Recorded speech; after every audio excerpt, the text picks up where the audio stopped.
Hello and welcome to Empire. The mounting tensions between the US and Islam are rooted in the post-Cold War attempts to map the emerging world order, delineate its fault lines, and show why and how the US and the West must prevail. The intellectual generals of US Western establishment, from Bernard Lewis, author of The Origin of Islamic Rage, to Francis Fukuyama, End of History, through V.S. Naipaul, The Western Civilization, and Samuel Huntington, Clash of Civilization, among others, laid the vision for the new era.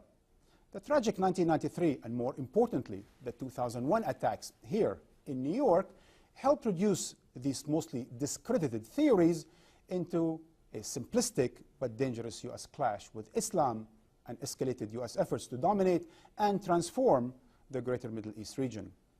Enter the war on terror, which tried to equate Islam, Islamic fundamentalism, or so-called Islamofascism, with the threat of communism.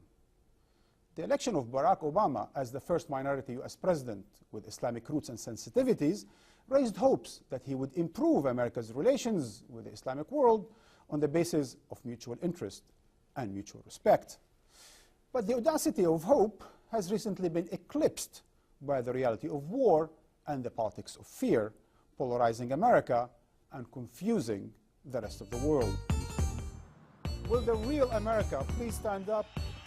We'll put a boot in your ass, it's the American way. Hey, Uncle Sam, put your Is it this, top of his list and an angry and vengeful nation? Or this, the first black president with a neat line in honeyed words? As a citizen and as president, I believe that Muslims have the right to practice their religion as everyone else in this country. When President Obama was elected, people were very open to have a better image of America in the Muslim world. Unfortunately, in the time since his inauguration, we've seen a lot of nice rhetoric, but actions have not matched up to the rhetoric. The result? Opinion polls across the Islamic world show that 80% of Muslims now look on the United States as their enemy. We don't live under Islamic supremacist rule, at least not yet. While a disturbing number of Americans now fear Muslims living amongst them and equate Islam with terrorism. About 1 in 4 or 1 in 5 Americans has an actively hostile stance towards Islam and Muslims. Which is odd, given that the FBI's own detailed statistical analysis of terrorist attacks inside the United States show Islamic extremists in 4th place, responsible for less than 20 of the 318 incidents recorded between 1980 and 2005. Most Muslims right across the Muslim world are very concerned about how America views Islam.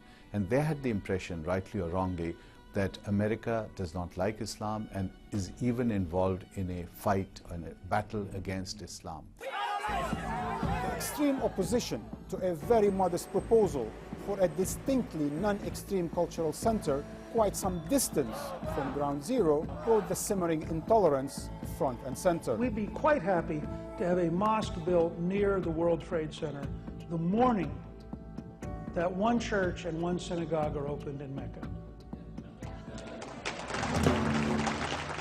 At the same time, attacks on mosques and those who attend them are becoming more frequent. While in the shadow of the so-called sacred ground, Muslim taxi driver in New York was last month stabbed in the neck for being Muslim. It just seems when things happen to Muslims, you don't take as much notice. There was a bombing at a mosque in Florida in May. Not one national media outlet picked it up. Can you imagine if it had been a Muslim attacking a church or a synagogue in Florida? Would have been international headlines for weeks. No matter how many presidents say it, I also want to speak tonight directly to Muslims throughout the world. We respect your faith. Let there be no doubt, Islam is a part of America. hostility to Muslims and Islam now seems to be burned into the United States' very DNA. The irony